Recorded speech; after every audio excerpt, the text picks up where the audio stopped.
The morning sun cast long shadows across the cobblestone courtyard of Buckingham Palace, as Sergeant James Mitchell adjusted his red tunic for what he thought would be another routine day of ceremonial duties. At 32 years old, James had served as a Queen's Guard for 8 years, standing motionless for hours while tourists snapped photos and children tried to make him smile. What he didn't know was that this particular Tuesday in September would change his life forever and reveal a hidden world of royal security protocols that few people ever witness. James had always taken his role seriously. Unlike some of his colleagues who saw the ceremonial duties as merely for show, he understood that beneath the pageantry lay real responsibility. The Queen's Guards weren't just decoration, they were trained soldiers with loaded weapons, tasked with protecting one of the world's most important residences. But today felt different somehow, though he couldn't quite put his finger on why. The first unusual thing James noticed was the increased activity in the Security Command Center. Through the windows of the palace, he could see figures moving with more urgency than usual. Radio chatter seemed more frequent, and there were more plainclothes security personnel scattered throughout the grounds than normal. Still, these things happened occasionally. Sometimes due to heightened threat levels, sometimes because of important visitors, and sometimes for reasons the ceremonial guards were never told about. As James took his position at the main gate, he went through his mental checklist of protocols. Stand straight, eyes forward, do not engage with tourists unless absolutely necessary, remain alert for any suspicious activity, and above all, watch for the signals. The signals, that was something most people never knew about. The royal security team had developed an intricate system of subtle gestures and movements that could communicate danger, all clear, or specific instructions without anyone outside the security apparatus ever knowing what was happening. The morning progressed normally enough. Tourists gathered around the gates, taking selfies and asking the usual questions that James was trained to ignore. A group of school children on a field trip pressed their faces against the iron bars, trying to get his attention. An elderly American couple asked loudly if he could recommend a good fish and chip shop nearby. These interactions were all part of the daily routine that James had grown accustomed to over the years. It was just past 11 o'clock when James first noticed her. A woman in a dark blue coat stood across the street from the main entrance, appearing to study a tourist map. There was nothing inherently suspicious about this. Hundreds of people did the same thing every day. But something about her posture, the way she kept glancing at her watch, and the fact that she had been in roughly the same spot for over 20 minutes triggered James's instincts. The woman appeared to be in her 30s with shoulder-length brown hair and sunglasses despite the overcast London weather. She carried a small backpack and held the map in a way that seemed more performative than practical. Most tourists who were genuinely lost or trying to navigate would move around, ask for directions, or at least change their position. This woman seemed to be waiting for something. James had been trained to trust his gut feelings. During his military service before joining the Queen's Guard, his commanding officers had emphasized that experienced soldiers develop an intuitive sense for when something isn't right. That sense was telling him to pay attention to this particular woman, even though she hadn't done anything overtly threatening. As the minutes passed, James began to notice other details. The woman's shoes were practical dark sneakers, good for running. Her backpack sat high on her shoulders in a way that suggested it wasn't heavy, which meant it probably didn't contain typical tourist items like cameras, water bottles, or souvenirs. Most tellingly, she kept checking different sight lines around the palace entrance, as if she were mentally mapping escape routes or observation points. At 11:30, James spotted something that made his pulse quicken. Inspector Sarah Chen, one of the senior security coordinators, emerged from a side entrance and began walking across the courtyard. To any casual observer, she appeared to be going about routine business. But James recognized the subtle signal she gave as she passed. A brief adjustment of her collar followed by touching her earpiece twice. In the security protocol language he had been taught, this meant elevated awareness required, potential threat identified. James felt his training kick in immediately. Without moving his head or changing his posture, he began scanning the area more systematically. He noted the positions of other guards, the locations of security cameras, and the various exit points from the immediate area. He also began paying closer attention to everyone in his field of view, not just the woman in the blue coat. That's when he noticed the second anomaly. A man in a gray jacket had been sitting on a bench about 50 meters down the street for an unusually long time. Like the woman with the map, he appeared to be engaged in a normal activity, in his case, reading a newspaper.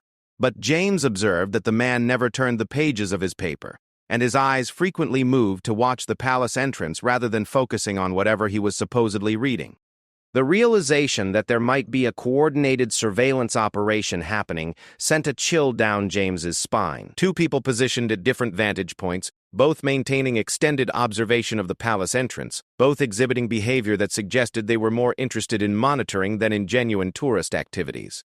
This could be reconnaissance for a future attack, intelligence gathering for a hostile foreign government, or preparation for some other kind of security breach. James knew he needed to alert the security team without compromising his position, or revealing that he had noticed the suspicious individuals. The Queen's guards had their own set of subtle signals they could use to communicate with the security command center. The trick was to execute these signals in a way that looked like normal ceremonial movements to outside observers. The first step was the shoulder adjust, a slight rolling back of the shoulders that appeared to be a natural movement to relieve stiffness from standing at attention, but actually served as an initial alert signal to watching security personnel. James executed this movement smoothly, then waited for acknowledgement from the command center. Within 30 seconds, he received the acknowledgement he was looking for. A maintenance worker emerged from the palace and began sweeping the courtyard in a pattern that brought him close to James's position. As he passed, the man made eye contact briefly and gave an almost imperceptible nod. This confirmed that James's alert had been received, and that security personnel were now actively monitoring the situation. The next phase of the protocol required James to provide more specific information about what he had observed. This was more challenging because it required a series of more complex signals that had to be executed while maintaining the appearance of a motionless ceremonial guard.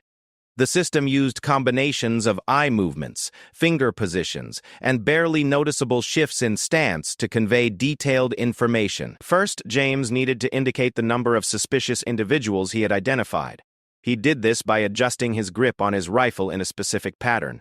Two slight movements of his index finger indicated he had spotted two potential threats. Next, he needed to communicate their approximate locations. This required a more elaborate sequence involving subtle shifts in his gaze direction at specific intervals. The woman in the blue coat was still at her position across the street, though she had moved slightly closer to a bus stop. This gave her better cover for her continued observation, while also providing her with a quick escape route if needed. The man with the newspaper had also shifted position slightly, moving to a different bench that offered him a clearer view of the palace's main entrance. As James continued his silent communication with the security team, he became aware of increased activity happening behind the scenes. Through his peripheral vision, he could see more plainclothes security personnel taking positions around the area. They were being deployed in a way that appeared casual and random to outside observers, but James recognized the pattern. They were creating a containment grid around the two suspicious individuals. One security officer posed as a street vendor, setting up a small cart selling postcards and souvenirs near the woman's position. Another appeared as a jogger who happened to stop for a rest on a bench with a clear view of the man with the newspaper. A third operative took up position as a tourist guide, gathering a small group of actual tourists for what appeared to be an impromptu walking tour that would take them past both suspicious individuals. The coordination was impressive and subtle. James realized he was witnessing the Royal Protection Team executing a sophisticated surveillance operation that was invisible to everyone except those trained to recognize it. The tourists continued taking their photos and chatting excitedly about seeing the Queen's guards, completely unaware that a potential security situation was unfolding around them. At exactly noon, something significant happened. The woman in the blue coat reached into her jacket pocket and retrieved what appeared to be a small device. From James's distance, he couldn't identify exactly what it was, but the way she held it, and the fact that she angled it toward the palace entrance, suggested it might be some kind of recording equipment or communication device. This escalated the situation immediately. James executed the emergency alert signal, a specific sequence of movements that indicated imminent threat level. The response was swift and professional. Within moments, he could see security personnel beginning to move into more active positions while still maintaining their cover. The man with the newspaper also became more active at this point, folding his paper and standing up from the bench. Instead of leaving the area as would be normal after sitting for so long, he moved to a position that gave him an even better view of the palace entrance. This coordinated movement between the two suspicious individuals confirmed that they were working together. James felt the tension building as the situation developed. His role was to continue maintaining his ceremonial position while serving as an observation point for the security team. But every instinct told him that something significant was about to happen. The training and protocols that had seemed routine and theoretical during his preparation were now being put to the test in a real-world scenario. The woman with the device began moving along the fence line, stopping at regular intervals to point the device toward different areas of the palace grounds. This systematic approach suggested she was conducting some kind of detailed surveillance or mapping operation. The man, meanwhile, had begun walking a pattern that kept him in visual contact with the woman while also allowing him to observe multiple entrance points to the palace complex. As the clock tower chimed 12:30, James realized that whatever operation these individuals were conducting was reaching a critical phase. The security team had managed to position personnel to monitor and potentially intercept both suspects. But the next moves would determine whether this was a serious threat that needed to be neutralized immediately or a more complex situation that required careful handling. The afternoon sun was beginning to break through the clouds, casting shifting patterns of light and shadow across the palace grounds. In this changing light, James noticed something that made his breath catch in his throat. The device the woman was holding wasn't just pointed at the palace buildings. She was systematically documenting the positions and movements of every security camera, every guard post, and every potential vulnerability in the palace's outer defenses. This wasn't random surveillance or casual intelligence gathering. This was professional reconnaissance being conducted by someone who knew exactly what information would be valuable and how to collect it without drawing attention. The coordination with her partner, the systematic approach to mapping security features, and the professional-grade equipment all pointed to one conclusion. This was preparation for something much more serious than simple curiosity or even routine intelligence gathering. James executed one final signal sequence, the code that indicated he believed an active security threat was present and immediate intervention might be necessary. As he completed the sequence, he saw Inspector Chen emerge from the palace once again, this time walking with purpose toward the command center. The carefully orchestrated response that followed would test every aspect of the royal protection protocols and reveal just how far the security team would go to protect the monarchy and its residents. The stage was set for a confrontation that would challenge everything James thought he knew about his role as a ceremonial guard, and demonstrate that even the most routine day at Buckingham Palace could become a high-stakes security operation in the space of a heartbeat. The moment Inspector Sarah Chen received James's final alert signal, the entire dynamic around Buckingham Palace shifted into high gear. In the Security Command Center, multiple screens flickered to life, showing feeds from cameras positioned throughout the area. The two suspicious individuals that James had identified were now under complete electronic surveillance, their every movement being recorded and analyzed by a team of specialists who had been quietly monitoring the situation. Detective Chief Inspector Michael Roberts had been called in from Scotland Yard's Specialized Protection Unit the moment the first suspicious behavior was reported. With 25 years of experience in counterterrorism and VIP protection, Roberts had developed an instinct for distinguishing between genuine threats and false alarms. As he studied the surveillance feeds and reviewed the reports from the field operatives, his expression grew increasingly grim. The woman in the blue coat was now clearly visible on multiple camera angles, and the enhanced footage revealed details that confirmed the guard's suspicions. The device she was using was indeed professional surveillance equipment, a high-end digital camera with a telephoto lens capable of capturing detailed images from significant distances. More concerning was the methodical way she was documenting the palace's security infrastructure. Roberts recognized the pattern immediately. This wasn't opportunistic intelligence gathering or amateur espionage. The systematic approach, the professional equipment, and the coordination with her partner suggested this was a sophisticated reconnaissance operation conducted by individuals with significant training and resources. The question was whether they were gathering intelligence for a future attack, conducting surveillance for a foreign intelligence service, or preparing for some other type of operation entirely. The man with the newspaper had also revealed more of his intentions through continued observation. After folding his newspaper, he had begun a walking pattern that allowed him to observe multiple approach routes to the palace while maintaining visual contact with his partner.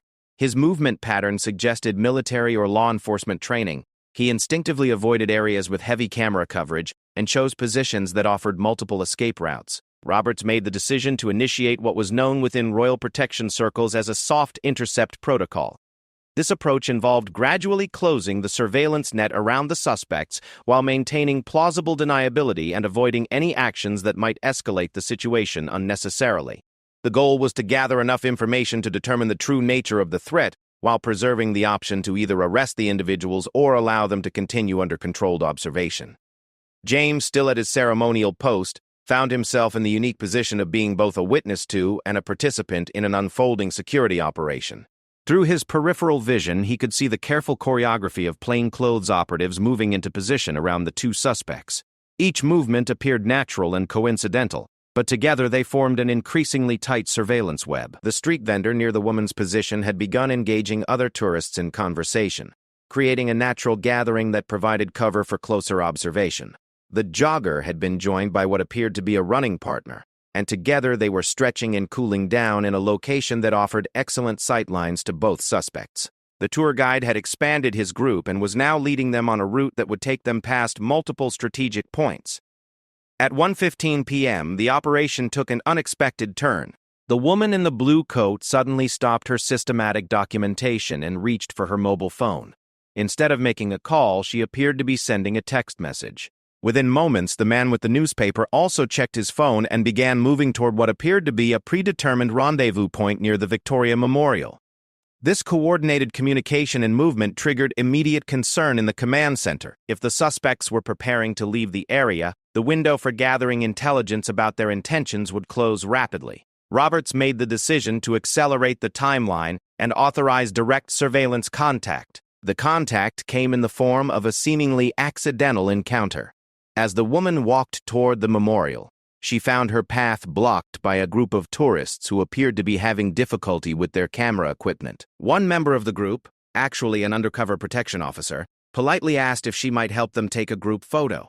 The request was made in heavily accented English, suggesting the officer was posing as a foreign tourist. The interaction was brief but revealing. The woman initially appeared startled by the request, suggesting she had been focused entirely on her surveillance mission and hadn't expected to be approached by other people. Her response was polite but hurried, and she declined to help with the photograph. More significantly, her reaction included an instinctive glance toward her partner's location, confirming their connection and revealing that she was concerned about maintaining communication with him. James watched this interaction unfold from his position at the gate, understanding that he was witnessing a carefully orchestrated intelligence-gathering operation. The casual encounter would be analyzed later for voice patterns, accent identification, behavioral cues, and any other information that might help identify who these individuals were and what organization they might represent. The man's reaction to seeing his partner approached by strangers was equally telling. Instead of continuing toward their apparent rendezvous point, he immediately altered his route to position himself where he could observe the interaction and potentially intervene if necessary. This protective behavior suggested either military training or criminal experience, possibly both. As the suspects began to extract themselves from the area, Roberts faced a critical decision. He could authorize immediate arrest based on the suspicious behavior and potential security threat, or he could allow them to leave while maintaining covert surveillance in hopes of gathering more intelligence about their broader operation and potential associates. The decision was complicated by several factors. First, while the behavior was certainly suspicious, no actual crime had been committed. Taking photographs in public areas around Buckingham Palace, while unusual in its systematic nature, wasn't illegal. And second, if these individuals were part of a larger operation, arresting them prematurely might alert other members of their organization and cause them to abandon or accelerate whatever plans they might have. Roberts chose a third option, what security professionals call a controlled follow. The suspects would be allowed to leave the immediate area, but they would remain under continuous surveillance. Additional resources would be deployed to monitor their movements, identify their base of operations, and potentially gather intelligence about any associates or broader organizational connections. The execution of this controlled follow required coordination between multiple agencies and demonstrated the sophisticated capabilities of modern protective services. As the woman and man began walking in different directions away from the palace, they were each assigned dedicated surveillance teams that would monitor them using a combination of human operatives, vehicle surveillance, and electronic tracking methods. James remained at his post as this operation expanded beyond the palace grounds, but he could see the subtle signs of the increased activity. Additional tourists had appeared in the area, each carrying props that justified their presence while actually serving as communication relays and observation points. A maintenance van had positioned itself with clear sight lines to multiple exit routes. Even the timing of traffic lights appeared to have been adjusted to facilitate the surveillance operation. The woman in the blue coat walked toward Westminster, her pace suggesting she was no longer concerned about immediate detection, but was still following a predetermined plan. Her route took her through several areas with heavy pedestrian traffic, a common counter-surveillance technique that makes it more difficult for followers to maintain visual contact without being detected themselves. The surveillance team adapted to these tactics with professional expertise. Instead of maintaining close proximity to the suspect, they used a technique called leapfrogging, where different operatives took turns maintaining visual contact, while others positioned themselves ahead of the suspect's anticipated route. This approach reduced the risk of detection while ensuring continuous monitoring. Meanwhile, the man took a more direct route toward Victoria Station, one of London's busiest transportation hubs. This destination choice was particularly concerning to the security team because it offered numerous options for rapid departure from the city. Someone could catch a train to virtually anywhere in the United Kingdom, transfer to international rail services, or access multiple underground lines that connected to airports and ferry terminals. Roberts made the decision to enhance the surveillance with technical means. Mobile phone signals in the area were being monitored to identify devices that matched the movement patterns of the suspects. This information could potentially provide phone numbers, contact lists, and communication patterns that would be invaluable for understanding the scope and nature of any threat. At the same time, facial recognition systems throughout London's extensive CCTV network were being fed with high-resolution images captured during the palace surveillance. This would allow authorities to track the suspects' movements throughout the city and potentially identify other locations they had visited in recent days or weeks. The technical surveillance quickly yielded results. The woman's mobile phone was identified based on its movement pattern and communication timing that matched her text message near the memorial. Analysis of the device's recent communication history revealed connections to numbers registered in 3 different countries, suggesting an international dimension to whatever operation was underway. More alarming was the discovery that both suspects' phones had been in the vicinity of several other high-security locations throughout London over the past week. These included the Houses of Parliament, the American Embassy, and the headquarters of MI6. This pattern of systematic surveillance of critical infrastructure and government facilities elevated the threat assessment significantly. James learned about these developments through the discreet communication network that kept ceremonial guards informed of ongoing security situations. While he maintained his position and ceremonial duties, he was now aware that his initial observations had triggered a major counterintelligence operation that was expanding across the city. The controlled follow continued throughout the afternoon as both suspects made their way through London. The woman eventually entered a small hotel in Bloomsbury while the man took the underground to Heathrow Airport. These destinations presented different challenges and opportunities for the surveillance teams. The hotel provided an opportunity to identify the woman's cover identity through registration records, but it also meant she might be planning an extended stay in London. The airport destination suggested the man might be preparing to leave the country, which would require immediate decision-making about whether to prevent his departure or attempt to track his ultimate destination. Roberts coordinated with immigration authorities at Heathrow to monitor passenger manifests and departure gates. If the man was indeed planning to leave the country, they would need to decide quickly whether to detain him for questioning or allow him to depart while maintaining surveillance at his destination.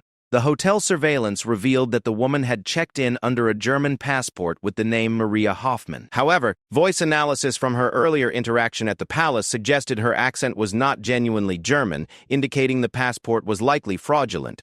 This discovery prompted immediate coordination with international law enforcement partners to verify the authenticity of the identity documents. As the day progressed, the operation expanded to involve multiple government agencies. The initial palace security concern had evolved into a major counterintelligence investigation involving Scotland Yard's Counter-Terrorism Command. MI5's domestic security service, and international partners through Europol and Interpol. James's role in triggering this massive operation weighed heavily on him as he completed his ceremonial duties for the day. His training had prepared him to spot and report suspicious behavior, but he hadn't anticipated that his observations would lead to such an extensive investigation. The possibility that he had helped uncover a serious threat to national security was both gratifying and sobering. The evening brought new developments as surveillance teams maintained their vigilance. The woman at the hotel had made several phone calls to international numbers, and the pattern of her communications suggested she was reporting to handlers or coordinators in other countries. The man at the airport had not boarded any departing flights but had instead moved to a different terminal, suggesting he might be waiting for additional instructions or conducting counter-surveillance to determine if he was being followed. As James finished his shift and prepared to hand over his responsibilities to the evening guard detail, he reflected on how quickly a routine day had transformed into something extraordinary. His training in observation and threat recognition had proven valuable in ways he had never expected, and he had gained a new appreciation for the complex security apparatus that operated behind the scenes to protect the royal family and the nation's most important institutions. The operation was far from over, and James knew that the intelligence gathered through his initial observations would continue to be analyzed and acted upon in the days to come. What had started as subtle suspicious behavior outside Buckingham Palace had revealed what appeared to be a sophisticated intelligence operation with international connections and potentially serious implications for national security. 3 days after James Mitchell's initial observations outside Buckingham Palace, the investigation had transformed into one of the most complex counterintelligence operations conducted on British soil in recent years. The surveillance network that began with 2 suspicious individuals had expanded to track a sophisticated espionage cell, with connections spanning multiple countries and targeting several critical infrastructure sites across London. Detective Chief Inspector Michael Roberts found himself coordinating with intelligence agencies across 3 continents as the scope of the operation became clear. The woman known as Maria Hoffman had been identified as Elena Petrov, a Russian intelligence operative with a decade-long career in industrial and governmental espionage. The man from the airport, who had eventually been traced to a safe house in East London, was confirmed as Chen Wei-ming, a Chinese national with suspected connections to military intelligence services. The discovery that this was a joint operation between Russian and Chinese intelligence services sent shockwaves through the British security establishment. Such cooperation between the 2 nations' spy agencies was rare, and suggested that whatever they were planning was of significant strategic importance. The systematic surveillance of multiple high-security targets indicated preparation for either a major intelligence coup or a coordinated attack on British governmental infrastructure. James had been called in for extensive debriefing sessions where intelligence analysts walked him through every detail of his observations. His ability to recognize the subtle signs of professional surveillance had been instrumental in uncovering the operation before it could progress to whatever its ultimate objective might have been. The analysts were particularly interested in his assessment of the suspects' behavior patterns and any indications of their level of training and experience. During these debriefings, James learned more about the sophisticated world of modern espionage than he had ever imagined. The analysts explained how his initial observations had triggered a cascade of investigative techniques that revealed the true scope of the threat. Phone intercepts had uncovered a communication network spanning from London to Moscow to Beijing, with coded messages discussing package delivery and site preparation that suggested something significant was being planned for the near future. The controlled surveillance that followed the suspects from Buckingham Palace had led to the discovery of 4 additional operatives, 2 safe houses, and a cache of specialized equipment that included high-end cameras, electronic surveillance devices, and tools for bypassing security systems. Most concerning was the discovery of detailed floor plans and security protocols for several government buildings, suggesting that the espionage cell had been operating successfully in London for an extended period. Elena Petrov had proven to be particularly valuable for intelligence gathering. Her hotel room had been placed under complete surveillance, and analysts had been able to catalog every contact she made and every piece of information she transmitted. The intelligence hall included details about British cybersecurity protocols, personnel records for key government officials, and security camera blind spots at multiple critical facilities. Chen Wei-ming's activities had been equally revealing. His movements around London had taken him to locations that suggested he was conducting technical reconnaissance for potential cyber attacks or electronic surveillance operations. The safe house where he had been staying contained sophisticated computer equipment and communication systems that indicated the cell was capable of both physical and cyber espionage operations. The breakthrough in the investigation came when analysts discovered that the espionage cell was operating under a timeline that called for completion of their mission within the next week. Intercepted communications suggested they were preparing for what they called the main event, though the specific nature of this event remained unclear from the coded language they used. Roberts made the decision to accelerate the operation and move to what intelligence professionals call the disruption phase. Rather than continuing passive surveillance, the time had come to actively interfere with the espionage cell's activities and gather intelligence through more direct means. This required careful coordination to ensure that valuable intelligence opportunities weren't lost while preventing whatever the operatives were planning. The disruption began with a series of seemingly unrelated events designed to create pressure and confusion within the espionage network. Elena Petrov's hotel experienced a sudden plumbing emergency that required her to relocate to a different facility that happened to be under complete surveillance control. Chen Wei-ming found himself subjected to routine immigration checks that consumed several hours and forced him to alter his planned schedule. These disruptions served multiple purposes. They demonstrated to the operatives that their activities might have been detected, forcing them to focus on counter-surveillance rather than advancing their mission. They also created opportunities for intelligence services to conduct more intrusive surveillance of the operatives' equipment and communications when they were forced to adapt to unexpected circumstances. James continued his regular duties as a Queen's Guard during this period, but he was now part of a carefully coordinated security enhancement that had been implemented around all potential targets. His role had evolved from purely ceremonial to serving as part of an active security network, and he found himself using his position to observe and report on activities that might indicate continued surveillance or preparation for attack.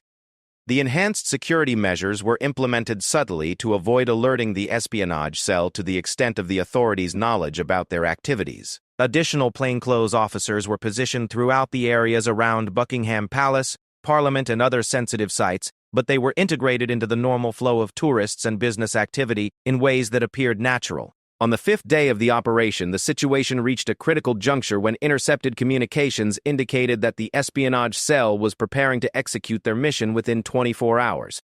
The language used in these communications suggested that whatever they were planning would have significant impact, and that timing was crucial to its success. Roberts convened an emergency planning session that included representatives from MI5, MI6, Scotland Yard's Counter-Terrorism Command, and liaison officers from American and European intelligence services. The consensus was that the cell needed to be neutralized immediately, but the challenge was doing so in a way that maximized intelligence gathering, while ensuring no critical security information was compromised.